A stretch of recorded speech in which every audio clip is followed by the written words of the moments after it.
Hey there, documentary lovers. Welcome to the podcast. I'm Melanie Dark, here with my co-host Jim Hudson, and this is Podumentary, a show where we deep dive, dig into, and unpack the details of a documentary in glorious detail. You didn't want to be that George Carlin anymore. You want to be a different George Carlin. What I really was a rebel. Can't educate our young people, can't get health care to our old people, but we can bomb the shit out of your country, all right? Stand-up's the hardest thing. He did the hardest thing for the longest time. He was challenging society to be better. Life is sacred? Who said so? God? Hey, if you read history, you realize that God is one of the leading causes of death. George is still relevant. He changed comedy 3 or 4 times, and he's still talking to us. Things that he was getting at were so profound to the culture. What would you do if you were the planet trying to defend against this pesky species? Viruses. They try to divide people so that they can run off with all the fucking money. Bullshit is the glue that binds us as a nation. It's the American dream. Because you have to be asleep to believe it.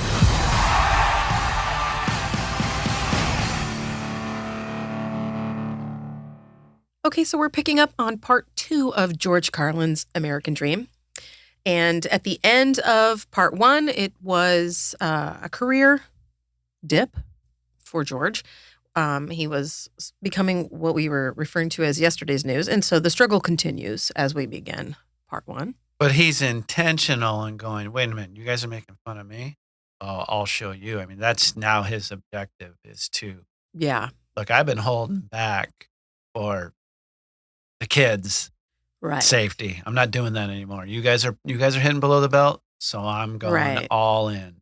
And it seems to me in terms of his comedy that the gloves being off for him, taking his critical wit, which was aimed previously at hypocrisies without a lot of weight to them, words, etc., and driving them over toward weighty issues, politics, religion, social issues, church. So that's kind of that. Abortion. His same energy, his same tone, but just really honed in these places. Yeah, but he is struggling badly in his personal life at this point. He's going off on drug binges. When Brenda got out of the hospital and was sober, she insisted that drugs no longer come back to the house. And so he could not bring drugs or do drugs in the house, which, again, fascinating. He kept the promise. Like, he didn't. He'd disappear. He did the Spencer Tracy, as we call it. Oh, I didn't know that. As we call it in the drug world. We're going to have to talk about that offline. A question for you. Yeah. There are points where George Carlin is actually narrating the documentary. Yeah. How did they do that? Was there supposed to be a documentary on his life that he was a part of? Or was it for something else? Do we know? We don't. I'm sure they do. It seems to me, because there was so much audio and video of them speaking about their lives, I have to believe that they must have had some idea that they were going to put something like this together. I mean, remember, he had a project that I forget what it was called, but about the animated George Carlin. Yeah, and he had to scrap it because, is that upcoming? It's right. It's part of this section. Oh, I'm sorry. No. Yeah, I thought that was in the previous, but go ahead. No, you brought it up, and it's a good thing to talk about. During this time of struggle, he actually had a project that he called the animated George Carlin, and he was excited about it. He talked about it on shows. However, he never actually succeeded in raising the funding for it. And so all of the pre-production costs, including, paying people salaries to work on the pre-production part, he was just paying. Yeah. With no forward momentum or movement toward an actual delivery of a product. And he did it for 3 years, which is wild. It's not cheap. I want to interview the people who were paid by George Carlin for 3 years to in effect, do nothing. And how did we not get the job? That's what I want to know. One of the headlines of his irrelevancy caught my eye. It's George Carlin has fallen between the wisecracks. I loved Did you like that one? It was a headline. I loved it was a headline. That was a great. I wanted to look that one up and see who wrote that because that is some between the gold. wisecracks. His record sales were dropping, so also he not only was he, this money was sort of bleeding out toward this animated George Carlin project that was just a pipe dream at this point. His record sales are also dropping because comedy records were falling out of vogue at that time. And then, to top it off, apparently he didn't pay his taxes for 3 years. Oops. And then, it comes out that he was supporting 3 families, and they list out his own family, his grown daughter's family, and his brother, which is sweet. I mean, when I found out that when they mentioned that he was supporting his brother, I don't know, that was sweet. It's very codependent, by the way. The little theme, but very sweet. Money was never a driver for him. Yeah, he wanted it to have it, but as he sat on a plane, but it never. You don't feel that theme. It wasn't the thing ever, right? Right. Yeah. Prince wanted to be the first artist to get $1 million an album. Right. Like that was never a benchmark for him. And he wanted to be authentic, and he wanted to be seen as he was. Correct. And he wanted to leave his voice. Right. Which he certainly did. Yeah. So to the fact that he's not good with it or dishing it out to loved ones, not a surprise. And at this point, let's just take a beat to acknowledge the fact that he is only 45 years old at this point, which is wild. It's younger than both of us. Put together. We're very young. Put together. He's 45 years old. And at this point, at 45, one of the things that happens to him is he has a DUI. Like he has a crash under the influence, goes through the windshield and is injured. And then not too long after that, starts to experience chest pains at a Dodger game and almost dies. It's like 1982. Yeah. I was starting to have an anxiety attack when he was talking about that. Or actually, it's his manager talking. Right. And how he's stretching his chest. At 45, which, okay, so really is age a factor when you've done that much cocaine for that long? I don't think it is, right? You've done you got to hurt. You have family history of heart disease. Right. And you've abused that organ with the kinds of drugs that do abuse that organ. So, but this seems to be, interestingly, and, this is a little side note, a real moment for him, a wake-up call for him. Like it seems to me, they don't really talk about how he got off drugs. They don't discuss the manner in which he left drugs behind as a result of this scare. But it appears by the rest of the documentary that he does at that point. He's done. It wakes him up, he gets serious, and that's that. We don't really see drugs as a continued struggle or theme. It's out. It's out. Yeah. It's just not, done. She's sober. She's sober and he's done. Which is wild. Do you see that? You just don't see that. To switch. Right. It's if just only wild. we all were like that, right? We wouldn't have a problem. I'm 45. I better stop. Which now this is then sets the scene for what is his comeback. And that comes initially in the form of his very first cable special at a time when cable specials for comedians weren't a thing. Yeah, was that one of the first? It was one of the first, and in Carnegie Hall of no less.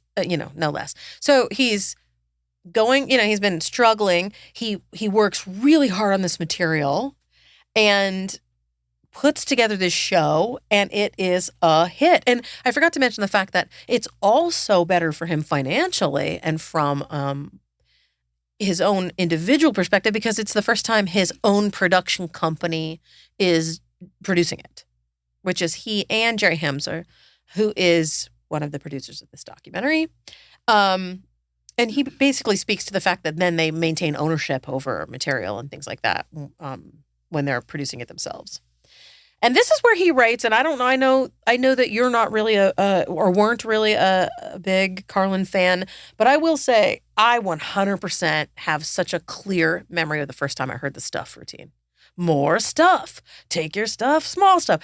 I roared at that. I remember seeing this special and just the perspective on what seems so banal, which is our things, and the way he exploded it into material that just cascaded, like from level to level. He just kept, it was just stuff, and that stuff filled like 20 minutes of a bit, which is impressive. Yeah, I had never heard it, and this is the first time I heard just a portion of it in his documentary, and I even wrote, agreed with a place for my stuff. I romanticize staying away from home, but I always miss my stuff, even if I don't use it. Yeah. It's so true, and when hearing it, I can understand its allure because it's so spot on. Yeah, and the way he really unpacks and examines our relationship to it and just is so funny about it. And even the turn of phrase where he says, you ever notice that their shit is, or their stuff is shit and your shit is stuff? Yeah. It's just, even just that seems like it's about stuff, but what it really is about is the way that we are not hard on ourselves and are hard on others. And we're not really holding ourselves to account for the sameness. And really that lives underneath this, like what seems like a banal bit, but it really is calling out the hypocrisy, like our own hypocrisy, and even including himself in on that, right? That scrutiny, which I really loved. Well, it hit me because I crashed at your place last week, and I crashed at a friend's house over the weekend, and I missed my stuff. You missed your stuff. Stuff I don't use, right? But it's not there. And listen, I have a real problem. In fact, my therapist gave me a hard time about it. You'll see how many bags do I have in the room today. I have such a need for the comfort of very specific stuff that lines up with how my experience is going to go, that I am weighted down with bags of stuff all the time. And I can't give it up as much as it's been brought up. To your point, I'm at a beautiful home right now, staying here while we're recording this, and I brought my own stuff to make coffee, even though they have a Keurig in the place. I just couldn't do it. So yes, I think we both relate to that. And interestingly, so here's a period where they then talk about the comedians of that day, and Kinison is one of them. I never was a Kinison fan. I thought he was so hilarious. You did? Okay. I think for me, screamy, I can't do anything. But he did it screamy. so spot on. I didn't get into the whole Jessica Hahn becoming a heavy metal guy. Yeah, that's when I don't get that. But I thought, his stuff that I can still listen to, I still laugh out loud. Listen, and empirically, I understand why he's popular and why he was good at what he did. So he's brilliant in Back to School. Never saw it. Oh, with Rodney Dangerfield? Never saw it. I was not a fan of Rodney Dangerfield. Uh-oh. Trouble. I know. Sorry. No, so they bring up Kinison, and they bring up what Kinison was doing. And it was new, and it was groundbreaking, and it was so its own thing. And he really had a respect for what Kinison was doing. And instead of feeling deflated by it, which I do love, this is a repeated theme in him. I think a lot of people, we live by comparison, and we let other people's success or like the way that they're shining in a specific way make us feel bad about ourselves. I do it daily. He did not. And I love this about him. He's like, I'm going to use that guy as inspiration for what I'm about to do next. I'm going to use him to challenge myself to rise up and maybe even beyond what this guy is doing, because he had such faith in himself. Like this faith that he knew, I have it in me to keep going. I have it in me to evolve to something even better, even though he had already hit other heights, where a lot of people would say, my time's done, because he was an older guy. Yeah, 45. Yeah, not that old. So he aimed his sort of, and we brought this up, he aimed his critical wit at society's hypocrisies. He really took the gloves off. And then I think this is funny too, because at this time while he's renewing himself and really deciding to be himself, he tries TV again, which felt like a little bit of a regression, right? Oh, his TV show? Yeah, his TV show. Now I get that he.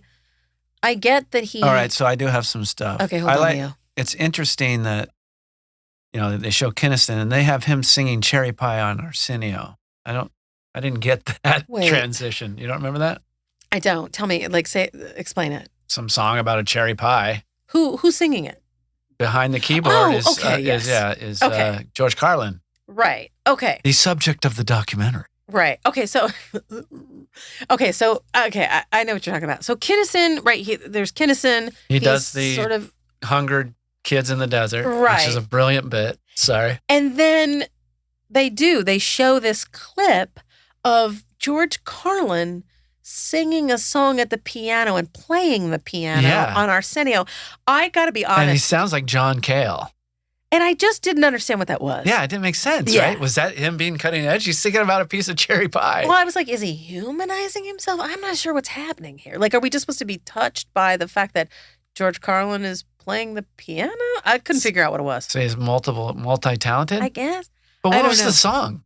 I don't even know. Was he like mocking a heavy metal song? I don't know. Oh, I didn't even think about that. Maybe? I don't know. I just, honestly, it was so lost on me. I just kept going because I was just, I don't know what that is. But then I put, the stand-up special that Bill Burr went to. Right. I mean, that was so poignant for today. And he talks about NIMBYs. Right. Not in my backyard. Right. Well, and I did love the point. So what happens here is Bill Burr is being interviewed. He talks about how he and his friends were going to a Carlin. They had bought tickets to a Carlin show with the express purpose of mocking Carlin, of laughing at him. Right. Not at his jokes, but as himself in this outdated model of comedy. And instead, they're blown out of the water by what he's doing. But as they were showing that stand-up special and just how raw he was, and then I was thinking back to the clean Carlin. It's like, man, these are two completely different transitions of the same man. It's amazing. And just better in his honesty, right? Just really he transcends what the pop culture is. He's now talking about what I feel we're living in today. Absolutely.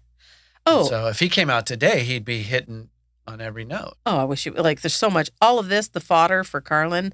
And at some point, W. Kamau Bell says, Lenny Bruce is what he is, like a legend, but we're not quoting him today in reference to society and what's happening, right? But that TV show that he tried, it was his own show. I don't remember it at all, but I will say it was in 93. I went back and looked. It's 93. You and I were. Was it on Fox? Running Wild in 93. I don't know. I have no recollection. Because it looked like kind of a home improvement type wannabe. Probably, yeah. There was no way I was going to touch Gary Shandling's show. show. No memory of it whatsoever. Well, I was working at Fox TV at the time, and so I don't know if it was on Fox. I just remember it having no interest in wanting to see it. And right. Is that when you took me to the rap party for In Living Color? Yeah. Oh wow, that's crazy.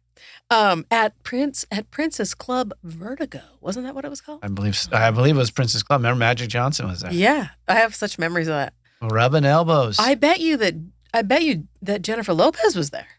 She was a she's a fly girl. Right. Oh gosh, our shared Rosie history. Perez. Rosie Perez. She was she a fly girl? She was the choreographer. Oh, that's right. That's right. What a trip. God, that was 1,000 years I wonder if George Carlin was there. Come on. Why wouldn't he? Wasn't he living in LA at the time? What are we Yeah. talking? 90? Yeah. That was a weird neighborhood. I still drive past that building every now and then and think, wow, this is a weird place to put a club. What is it now? Well, it's just as you head into downtown. I mean, what is that place. building now? I don't know. It's nondescript. Anyway. That'll be our next podcast. Covering Princess Woe-Begotten Former Club. Was it was called Vertigo? Was it? I think that sounds right. I could be totally wrong. Bet we can look that up. Yeah. Tweet us. Okay. So he returns to stand up. This TV show fails. That's bittersweet to him because the truth is he wasn't happy. Yeah, but what's he going to say? Oh, I'm miserable. I kind of felt that was a little bit disingenuous. Well, no, because they talk about the fact that the reason he was not to go on the road is because he wanted to spend time with Brenda.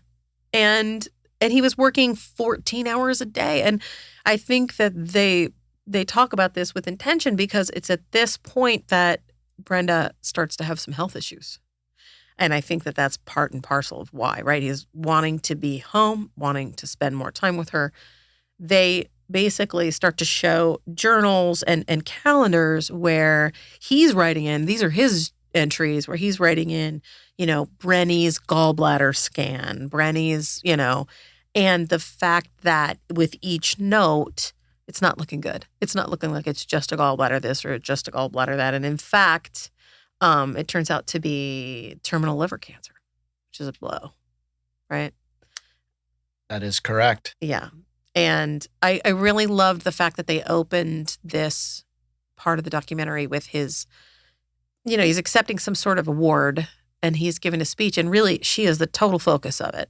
And he's really just giving her all the credit for being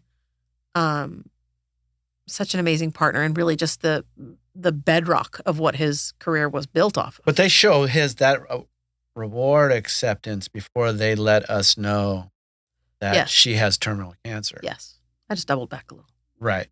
But I think it was done well, because had they done the reverse, it would look like he was only doing that because he knows right. her time left is short. Right. But he was giving that speech out of pure gratitude. She could have, whether she was healthy or ill or otherwise, he knew the truth that he was there because of her. Yeah, you kind of go back to their daughter's early thing where she really says like they were a team. Yeah. His. And so very sad that she's now sick. He moves into a space of denial, and which is common, right? That's not. I mean, that's just. I think we all do that to some degree, either about our own medical problems or other people's. And while she's, not well, he goes on a 10-day tour that was already booked. But he and I believe, and correct me if I'm wrong, I believe that he has a book coming out, and so the tour exists as a way to give lift to this book that's about to. So he feels like he can't cancel it because he's got this book published coming up. Brain droppings. That's right. Thank you for that. And so he goes, which I honestly, of course, hindsight being 2020, and you're just outside of it. I was like, what? I mean, I couldn't imagine that anybody's. If anybody that you love is terminal, that means that every moment between now and whatever that day is, that's it, right? You've got this finite thing. So that's commitment to career, but it's also pretty strong denial that you're like, I'm off for 10 days in a time where it's all rapidly winding up. Sorry about that. Okay. So while he's on the tour, they call him to come back because they're saying they don't think she'll make it. I couldn't get a sense of the timing of all of this. Was it day 2?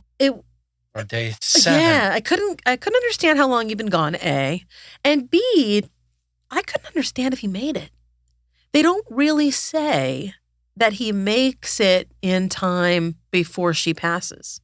And it made me wonder if that was intentional, like if they didn't talk about, because it's Jerry Hamzer who says, I don't know if he was there in time to see her before she passed, but I do know that he took a Kleenex and wiped a tear from her eye and held onto that Kleenex until the day he died, which is also very sad and very poignant. So would it be as sad as he was mere moments away? Yeah, so much so that her body had not been touched? Potentially. I just, maybe he made it, she's still there, but she's gone, I've definitely been a part of somebody's passing from cancer, and he passed, and then we spent about the next 6 or 7 hours with people kind of coming in and out before we made decisions about the next sort of phase of where he was going. So I just don't know. I just thought it was interesting that they don't, I think he might have missed it because they don't mention any kind of what the experience was to be reunited with her or to see her, or they really don't touch on that. So it makes me wonder if maybe she was already gone. I would say he was moments late. Probably. I would agree with that. And it was really, she died on Mother's Day, which is crushing from a kid's perspective. And they were telling the story about how he just came in and was holding her hands and saying like, oh, Brenny, like, it was heartbreaking. Just really tugged at my heartstrings. And that he said, we drove every mile of this country together, just I imagine too, you see the country with a person every single time you go a new place. It's like that person was there with you. Yeah. So heavy. There's memories of her everywhere. Yeah, and that every place you go, you're confronted with. Yeah. Just tough. Really tough. That brings us into what I have in my notes called kind of the final act. And that brings him in. It really brings him into this phase of his life post the death of his wife, where you see, a lot of darkness kind of leak into his perspective. Really, that his pessimism is kind of grizzled into something a little harsher, I would say. And his philosophy to that point is, let go of the hope for a good outcome for the human experiment and disconnect from that and relate to it as an observer, which is a little Buddhist. I'll say that's not totally bleak. That's a Buddhist philosophy, right? Is embrace impermanence and let go of expectation. But we'll get to that because that does get darker. So it's not quite dark there. And they talk about his health struggles, right? That they continue. He's in and out of. He's thin as a rail. He's so thin. Yeah, and he's really struggling. His heart issues are and he's missing shows. He's in and out of doctor's appointments. And quite frankly, lonely. He was a guy who, as much as he was a misanthrope and as much as he really enjoyed just being with his family or whatever, he really did need a counterpart, it seems. And let me just tell you, so this is going to bring me to around this era, like around this time of his life, I had a George sighting in the Cuckoo Roo on Wilshire in Santa Monica. I went in to go get food. I was in line to order. And in he breezes. He breezes in. They all knew him. And he goes around to the side and they're all greeting him. Hi, George. Hi, George. And they hand him his order and out he goes. And he's giving smiles and hellos to everybody as he's going in and out. And I remember thinking, oh my God, that's George Carlin. Yeah. So that's my one brush with George Carlin in my actual. Was he actually saying hi to people? Oh yeah. He's being very sweet. Was his voice loud? No, he wasn't remember that being one loud. time? Were you with me when we saw Lou Ferrigno in the? Yes, we were together. And he didn't even wait. He just said, yeah. I know I'm a star. Yes. I'm not bad-mouthing Lou Ferrigno. Of course not. I'm just saying that. Right. He didn't have time. Right. To acknowledge if we acknowledged him or not. He just assumed we did. Was George doing the same thing? The vibe that I got was that he was a regular and he was behaving like a regular. And he was getting a little extra love because he's George Carlin. So they all, they were ready for him. They had his order ready.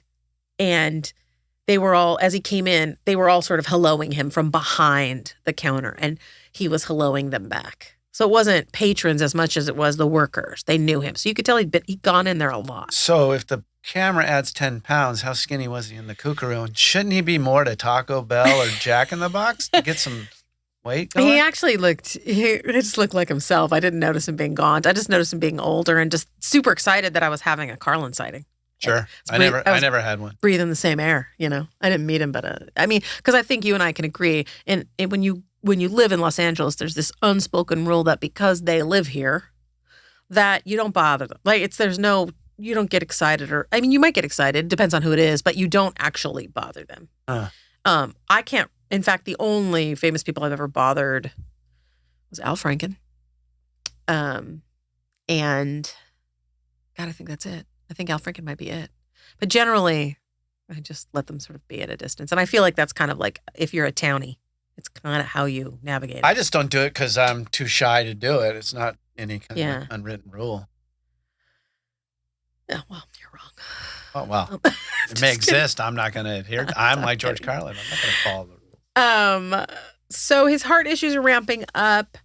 And, his health struggles continue rather. And he's, this is in a time of loneliness. And his friends are talking about how he really did need someone to share. His whole life, he had shared the George Carlin ness of his life, right? And he needed that.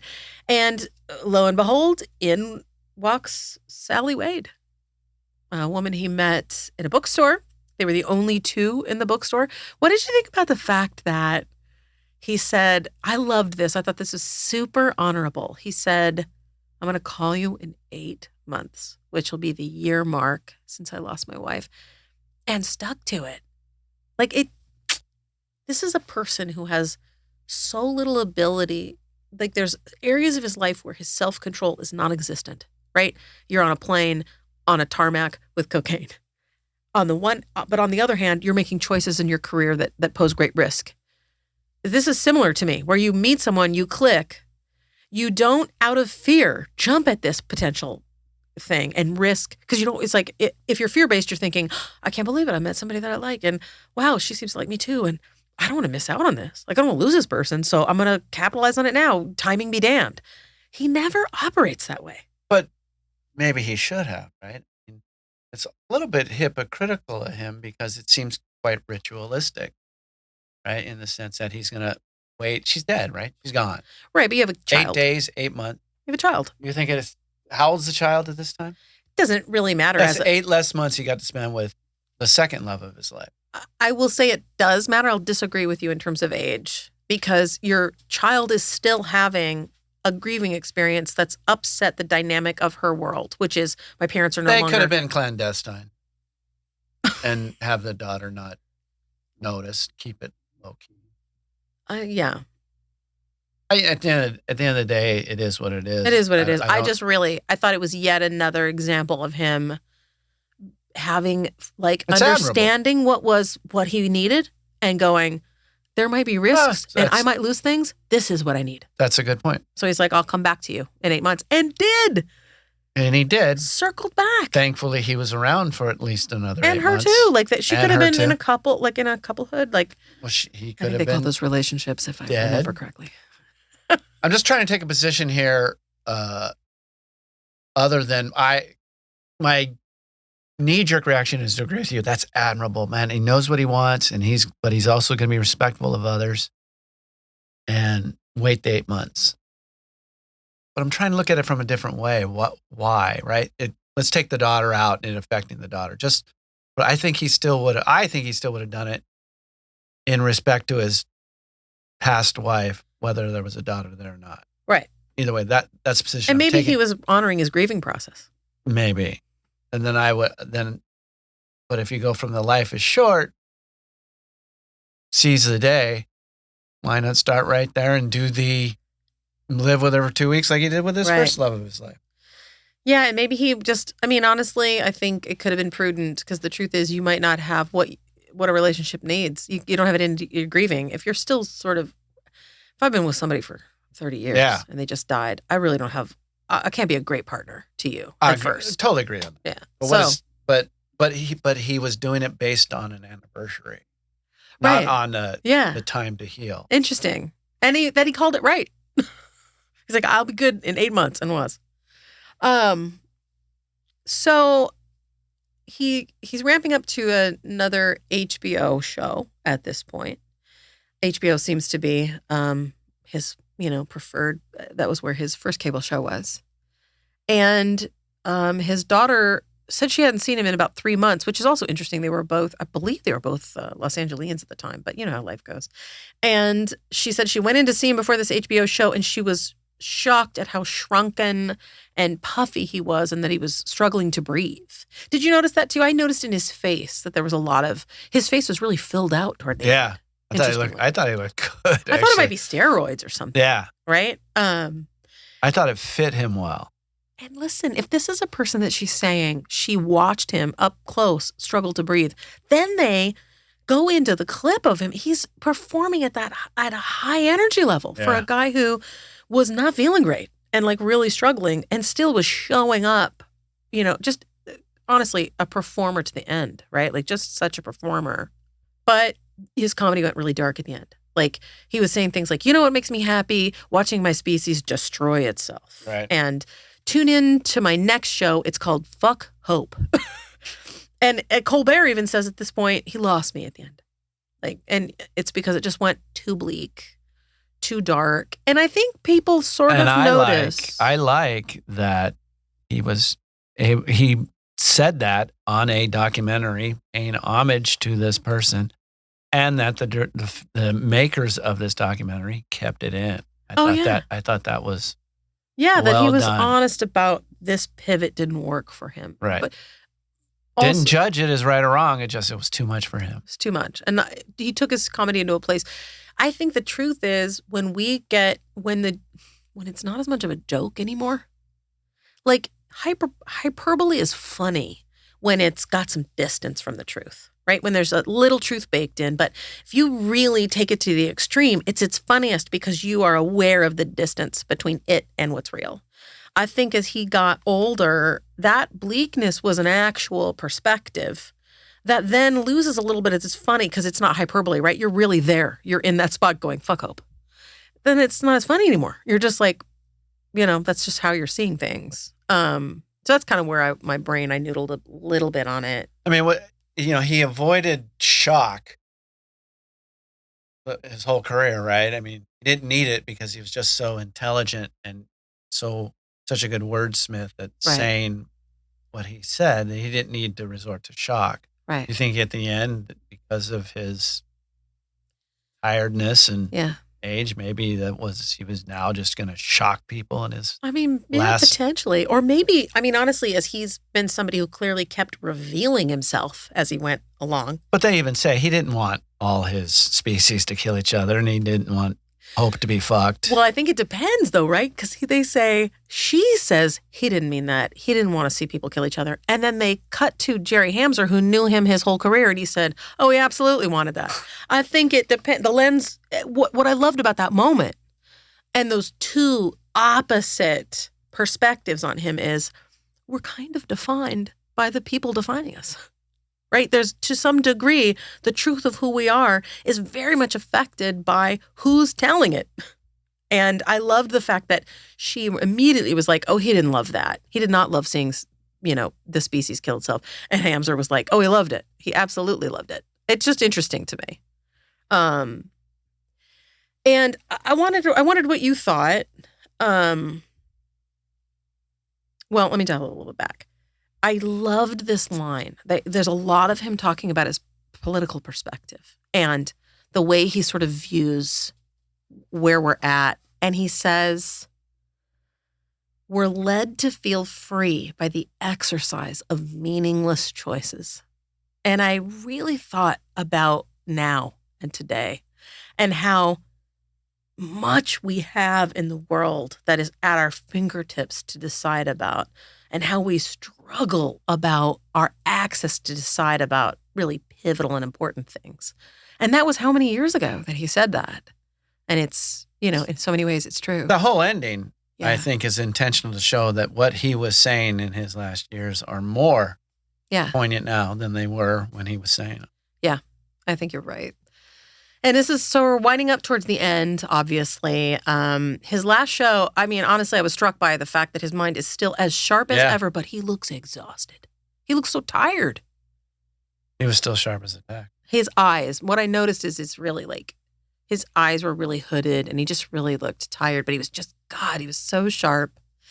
And then his daughter is they wrap the documentary up with her talking about her last call with him. And I got emotional when I was watching this part because I just thought what a gift it was. She talks about calling him and how he never picks up his phone. But he happened to. And she said it was a couple days before he passed. And he picked up the phone and she said that, in terms of the conversation, they met each other in this place that they had never met each other before. And that, she really said to him, I went back to Hawaii. I went to the place where I drew up the treaty and I let it all go. And, they don't point at any of her issues that she clearly, you'd have to come away with, issues that with your parents as you live that life with them. And it's so fraught with so many things. They don't really go heavy into that. And, that's probably a choice. But she really nods to it there, right? Which is that between them, there's this thing, and probably between both parents before Brenda died, the thing that exists between you and your parents when you're struggling with the things that the ways that their decisions and behaviors landed on you. And that she says to him, I let it all go. I let it all go. And it's okay. Like everything's okay. And she says, she unburdened them both. She unburdened them both of those years of what that dysfunction had done to her and to their relationship, and that he was emotional and, cried. Imagine that being like your last call with your parent before you lose them. It's just really touching. Really, really touching. My own, my father passed away really suddenly when I was 34. I had my own experience where I hadn't seen him. I'd missed his birthday. I was out of town. I was in Vegas, of all places, which I hate.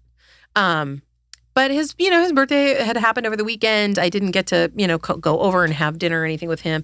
During the week, earlier I got back, my friend's mother had passed away on that Monday. And so I got really wrapped up in that, like helping my friend and dealing with that. Then I finally got home from helping her and was really like behind, I got to clean, I got to do all these things. And I thought about my daddy. At the time I was living close to him. And so his office was just around the corner. And I thought, oh gosh, I should go see my dad because I missed his birthday. And then my next thought was just, I looked around my house. There's so much to do. I was gone. I got to unpack. I got to do laundry. I got to do these dishes. I started to do the dishes and I don't even remember changing my mind. I couldn't tell you what changed my mind. I just stopped doing the dishes, dried my hands, picked up my keys, got in my car and drove to my dad's office. And I have recollection of deciding not to go see him. I don't have any recollection of changing my mind. I just suddenly found myself doing it. And my father, who was a chiropractor, almost never, if I walked into an office, he was almost always in a treatment room. Very rarely would I luck out and he was between patients. And least of all in his office, which is in the back. I walked through the back door. He was sitting at his office, sitting at his desk in his office. I was thrilled. And we greeted each other and he said, oh, hello, daughter. And we got up, we hugged. And he told me a funny joke. Like he kind of commented on some lady that was up front. And he laughed and like made like a grab it. She had a bunch of hickeys and he was like, he made kind of like a funny noise and walked off just laughing at his own joke. And in that same way, I really connected to where she says how lucky she felt because he picked up the phone and he doesn't. Like, I lucked out. I followed this moment, went to go see my dad, and he died that afternoon. He was gone by 2 p.m. That same day? Same day. Yeah, Wow. I saw him, left him there, and he passed away about 3 hours later. Wow, Melanee. And such a gift that I recognized, I now have the gift of that razor sharp memory of that moment with my dad before he was gone. So it seemed small in the documentary she was talking about. It was really big to me. I thought, wow, I get how big that is to her because it really puts a pin in some things, So that's it. That's where that documentary ends. I'd love for you to share. I know you have some notes on their approach and kind of how the documentary was made, and I'd love for you to dig into a little bit of that if you want to. Now, in the credits, they announced that his brother had died this year. He did. Yeah. Has that always been there, or have they added that? I have to believe they added it, right? Oh, well, it came out in March, and I think I don't know when he passed. We'll have to look that up. I either didn't watch the credits the first time I saw it, or it wasn't there. Okay. I didn't remember seeing it. Yeah. I did just hear. And I saw that Kelly Carlin talked about it on her social. Yeah, she talked about her uncle. She gave him a little tribute. He was a character, right? I would love to know what did that guy do with the rest of his life? After that car salesman was on Ed Sullivan, what was the rest of the story? No, I mean, that note on your father, I think, really drives it home. Yeah.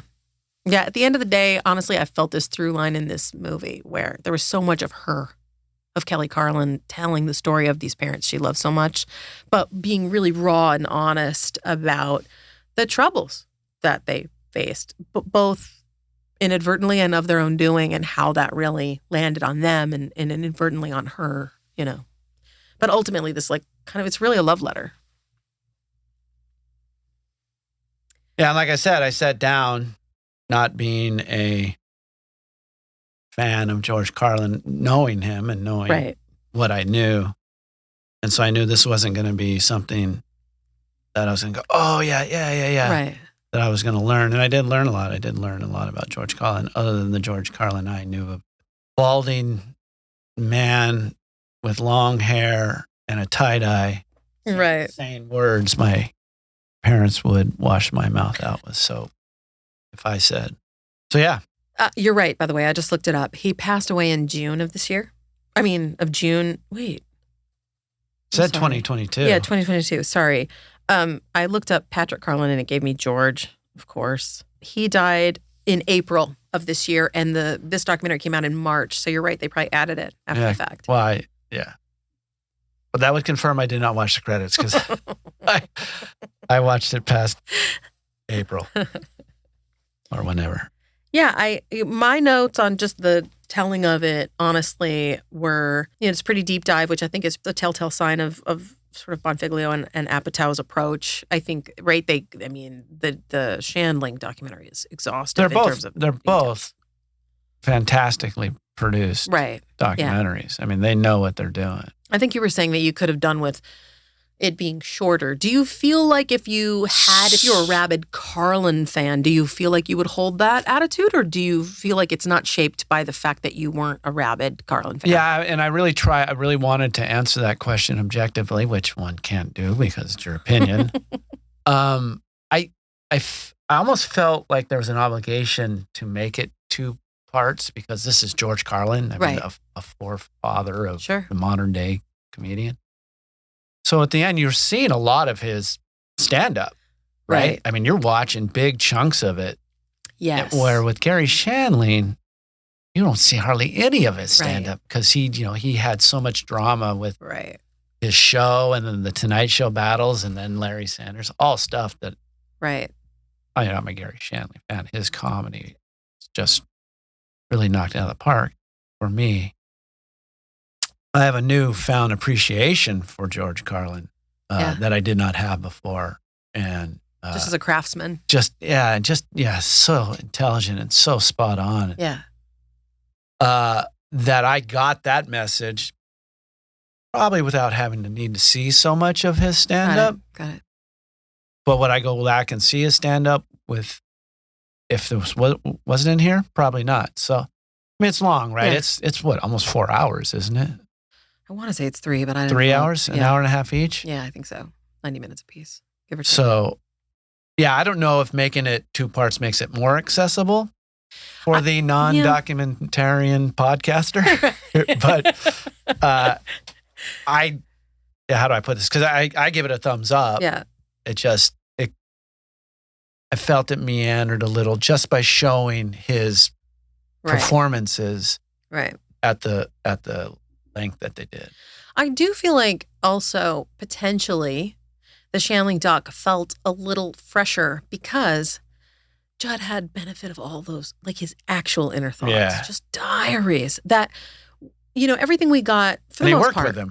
He worked with them, but also it's very rare that you get to tell a story of someone, to build an homage to them and have so much access to their inner monologue about their own life.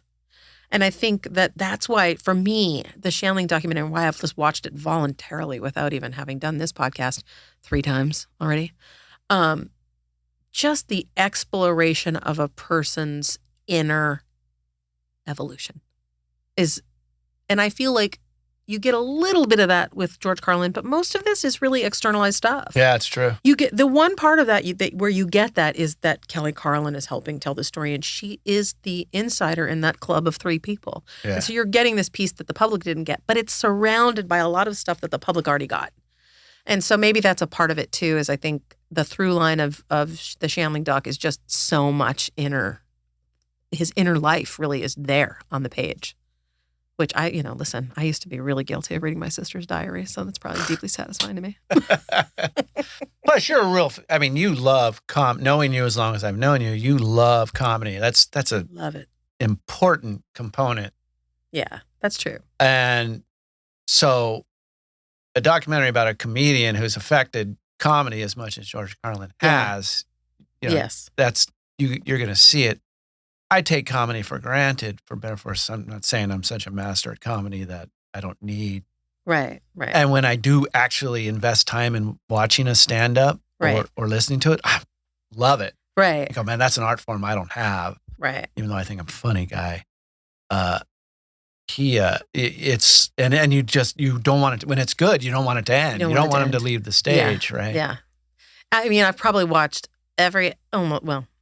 certain episodes of Comedians in Cars Getting Coffee just on repeat. Right. Just them talking to each other, talking about comedy. It's comedy porn for me. I'll just watch it and watch it and watch it and watch it. And we have a friend who lives out in Vegas and all he does is watch stand-up comedy and over again. Oh, God. I didn't know that. Because it's his way of escaping. He can't watch the news. Okay. It's Sports teams fail him. But comedy's always there for him, and he just over and over. Well, if you've made it this far, we really appreciate you. This was a long one. We did choose to start with this documentary and the next two that we'll unpack based on the fact that they're Emmy nominated. We didn't do all of the Emmy nominated documentaries, but... When is the Emmys doing that? The Emmys are going to be September 20th, and these will come out. I won't put a date on it so this stays evergreen, but these will come out prior to that. Do you think it has a chance of winning? I mean, of course. It's up against... I can tell you that it's up against The Tinder Swindler. It's up against, Lucy which and we Desi? will unpack, indeed. And it's up against Lucy and Desi, which is such a... What else? What else is it up against? Oh, it's up against We Feed People, which is the documentary. And that's tough because that's a real important one, right? And gosh, I feel terrible. There's 5 nominees and I can't put my finger on that last one. We as the documentary podcast, we should probably know this stuff. I mean, I did, but I don't remember. However, we will be covering the other two that I talked about, The Tinder Swindler and Lucy and Desi. We're not going to do all 5? We will not do all 5.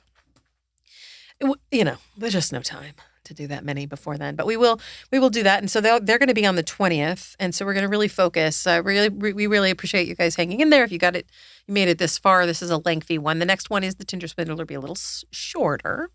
But we appreciate you. You can find Podumentary wherever you find podcasts and you listen to your podcasts. We are on all of the platforms. And we'd love it if you would become an omnichannel fan and go over to our website at www.podumentary.co, not com, but co. We are not podumentary.com because they wanted $10,000 for that URL, and we are operating on the cheap. So, and then we also are on all of the social media platforms, so please find us there and follow us there. Sign up for our newsletter, and don't miss a thing going forward. And once again, I am Melanee Dark. And this is Jim Hudson. And we are Podumentary, a podcast for documentary lovers. Podumentary is executive produced by me, Melanee Dark, and produced by both Jim Hudson and I with the support of our fearless production coordinator, Kate Dark. The podcast is recorded and engineered at New Vine Music Studios in sunny Santa Monica. And our theme song is the 1950s movie intermission classic, Let's All Go to the Lobby, licensed courtesy of Filmax Studios. You can find more episodes of this podcast and smash that subscribe button at podumentary.co. That's podumentary.co. We'd also love to hear your take on this documentary. You can use our website's recorded message feature to do that, and we might even feature your message in a future episode. If voicemail isn't your thing, you can shout out your comments, criticisms, or documentary requests on Instagram, Facebook, and TikTok at Podumentary, and on Twitter at @PodumentaryPod. If straight-up old-fashioned email's more your speed, drop us a line using hey@podumentary.com. And if you've gotten this far, you're one of us. See you next time.